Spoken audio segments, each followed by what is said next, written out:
Welcome back, everyone. It is 11/13 of 2015. We're going to continue to take a look at Aristotle.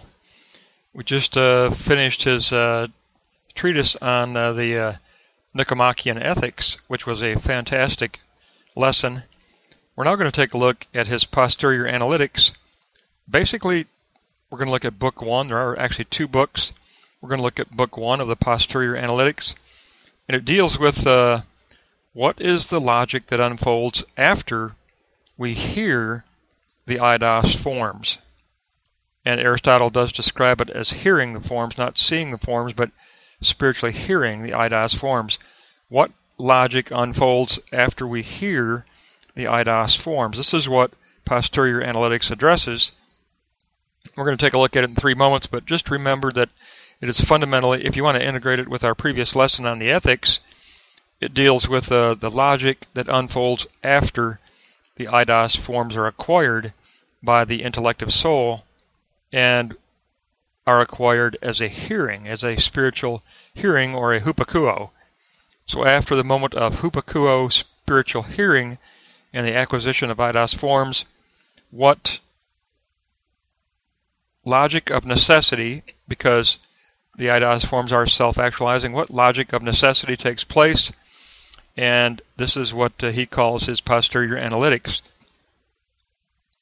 We're going to look at it in 3 moments because Aristotle's very consistent with his triad, which he usually applies to most doctrines, and that's of Doxa-Logos-Episteme. And doxa is always opinion regarding the ideal, and then logos is always the judgment of critique, and then episteme is the moment of understanding. So this will follow that same structure. Aristotle is very consistent in his doctrine of applying the triad of doxa, logos, episteme. Let's begin by looking at the first moment of a demonstration, because for Aristotle, the work of the intellective soul is to demonstrate the validity and the truth of the Iodized Forms, both in the lexical content and in their interrelated structure. So we're trying to demonstrate truth, and we do this by the work of the soul, which is the extension of the intellective soul going out of itself as the work of the soul. And we're going to look at those moments, but we're going to begin with the act of demonstration in itself as that initial doxa thesis, that initial doxa ideality as a definition. Now, Aristotle says that there are pre-existing Iodized Forms.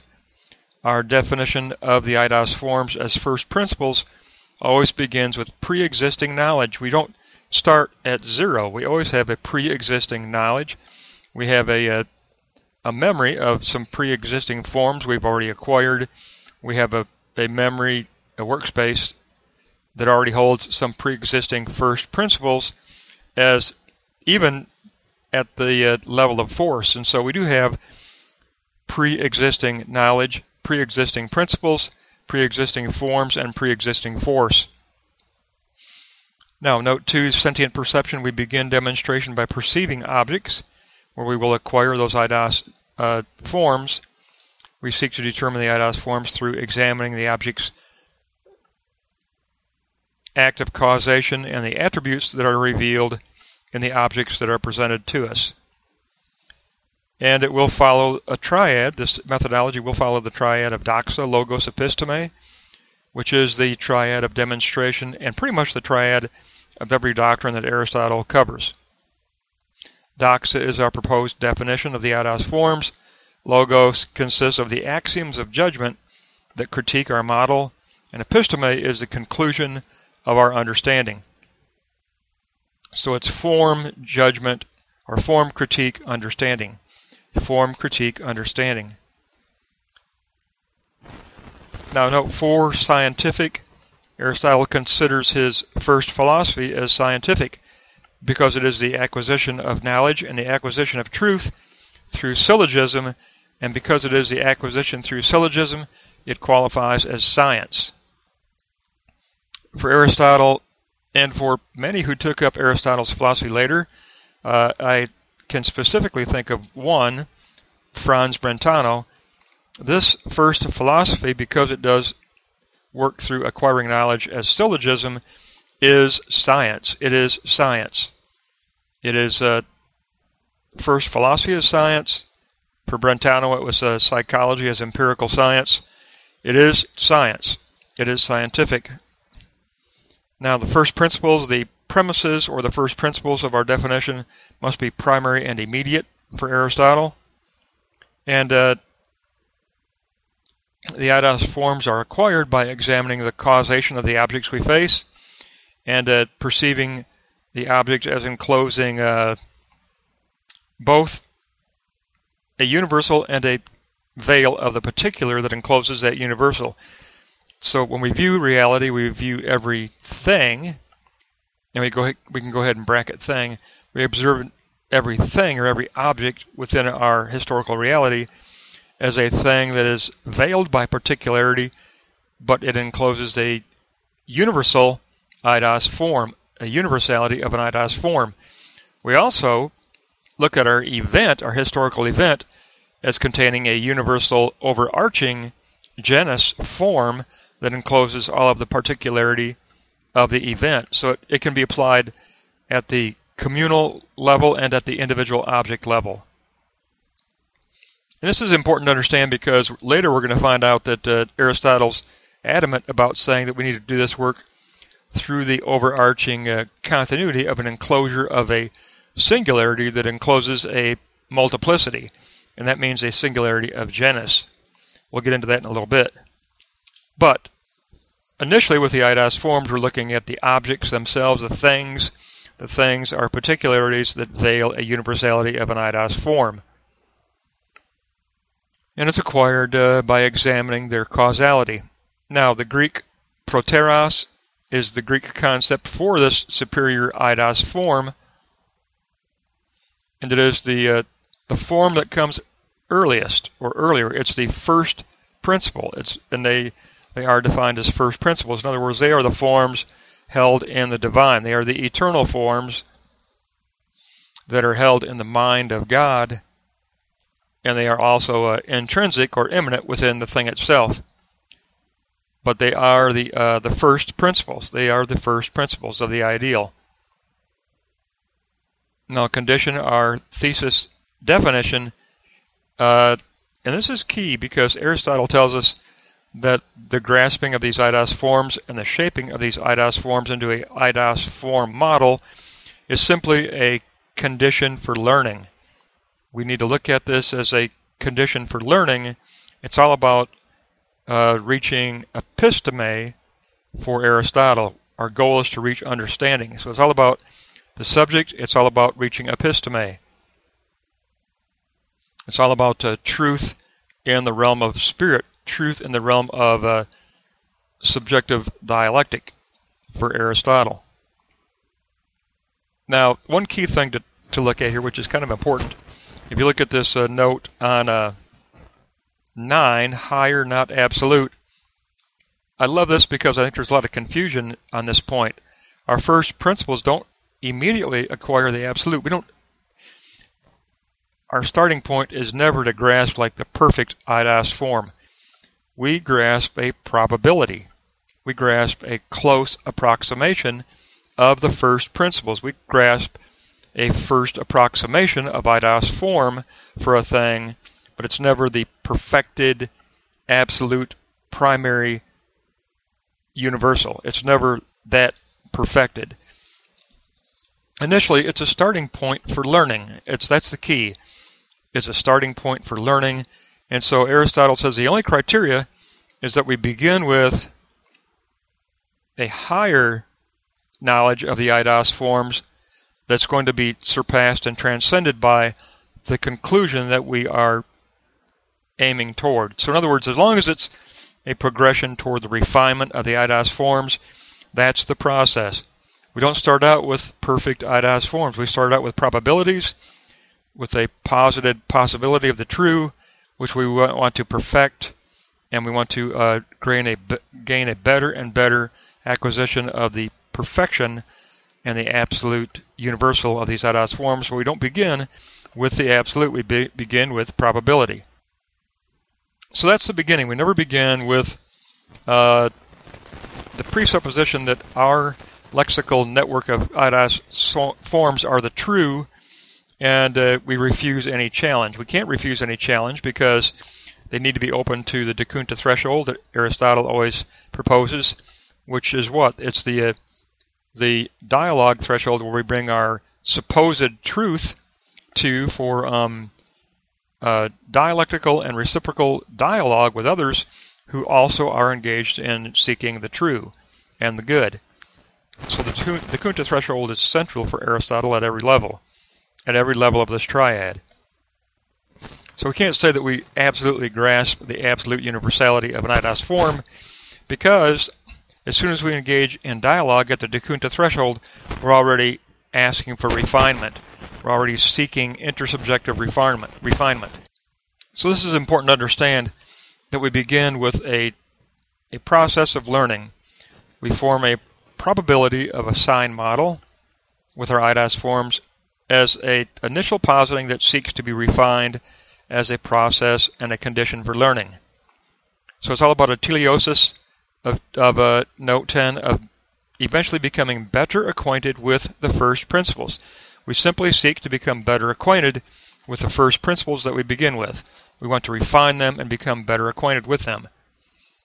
Now the second moment is logos, which is the critique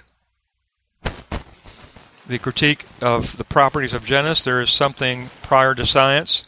This science of first philosophy does have something prior and something transcendent to it that transcends demonstration. It's the necessary truth of the universal that is our critique, but it's also our eschatological end. We seek this absolute universal. We do seek the absolute, but it's not something we immediately attain. So we have a critique being the eschatological end that we seek. Our eschatological end is also our critique. And that's going to be the higher science. And what is it, higher science? The logos. That's the logos. And that's why Brother Thomas Aquinas could take this up and borrow it from Aristotle and say that the critique is Jesus Christ. The eternal logos, Jesus Christ, is a critique of every sign model that we posit, according to Brother Thomas. And so this can become, through the interpretive filter of Thomas Aquinas, it can be very much a Christ-centered critique of that first moment. Now there are 5 aspects of the true first principles. They're going to be the essential qualities of a thing, the essential attributes, as opposed to the accidental attributes that veil the essential. It's going to be the substance that denotes the object. It's going to be the self-caused attributes, and it's going to be the attributes that inhere of necessity within a thing, within an object. Now I talked about something here called subjective necessity, and this is important to understand because this whole process for Aristotle is self-actualizing. The iodized forms self-actualize toward their own fruition, toward their own carporphoria or fruition. So it's all about this process of refining these iodized forms. Now subjective necessity says that the self admits and makes way for the forthcoming conclusion within a realm of positing.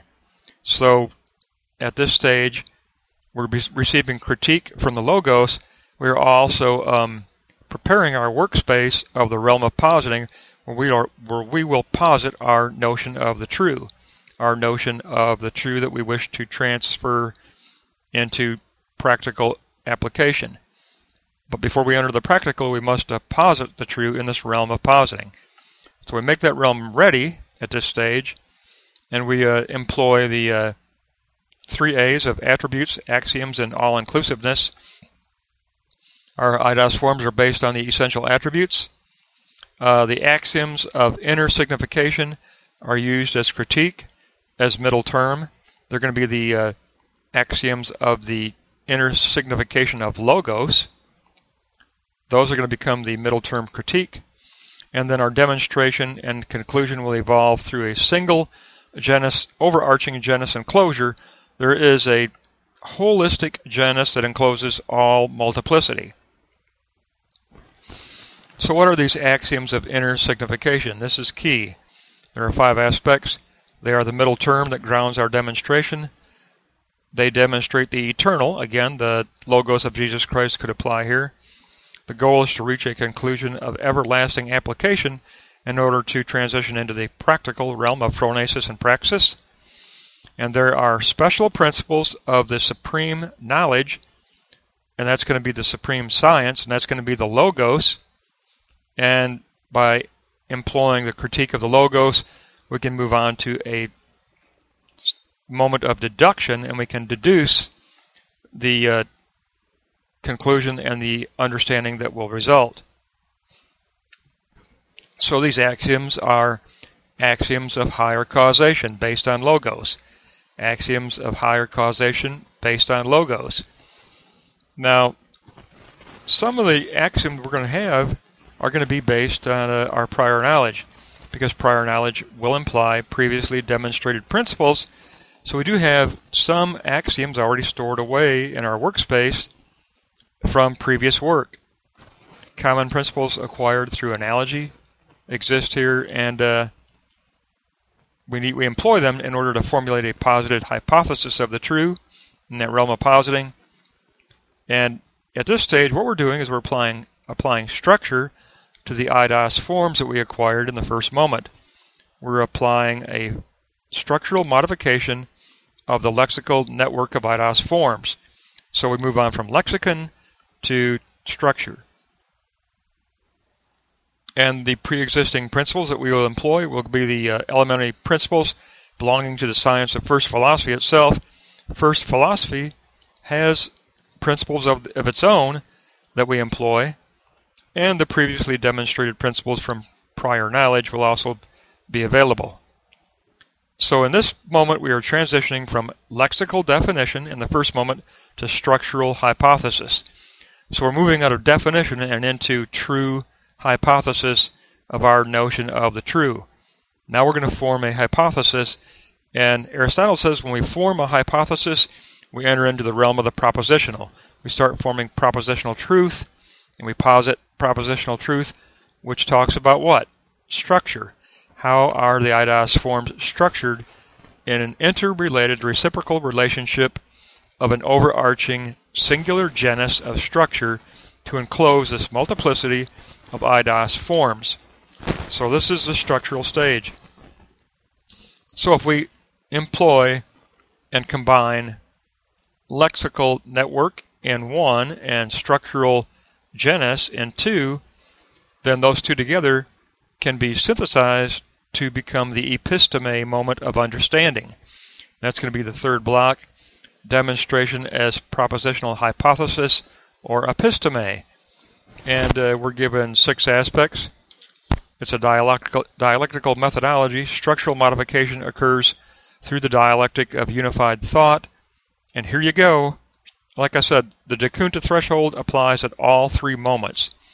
We will engage in dialogue concerning lexical network. We will engage in dialogue concerning structural cohesion. And we will engage in de Kunta threshold dialogue in trying to refine our episteme understanding. So it's a dialogue to unveil the one in the many, the real self-identical unity of genus that encloses the multiplicity. And so it is this genus of concern that guides our dialogue. It's this genus of concern that triggers and empowers the actualization of our model. We do form definite premises at this dialogue threshold. We do very precise work here because we're going to posit an ideality that can become practical. So it needs to be definite. It needs to be concrete, because we're going to transition from here. After moment 3, we're getting the logic here, but in the previous lesson on the ethics, we know that once you come out of logic, you enter into phronesis and praxis and the realm of actualization and the act of existence. So it needs to be concrete positing.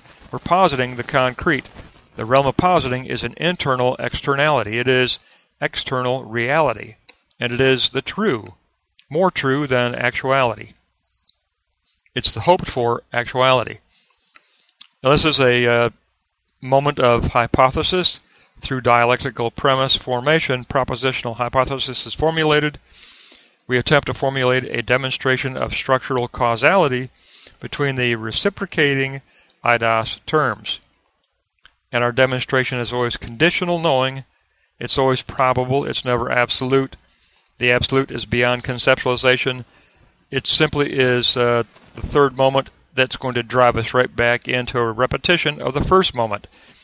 So this is not a closed system that I'm showing you here. We don't end with block 3 and we're done. We finish at block 3 and we return to block 1 and internalize the counter blow and the feedback that we get from working out our first positive truth.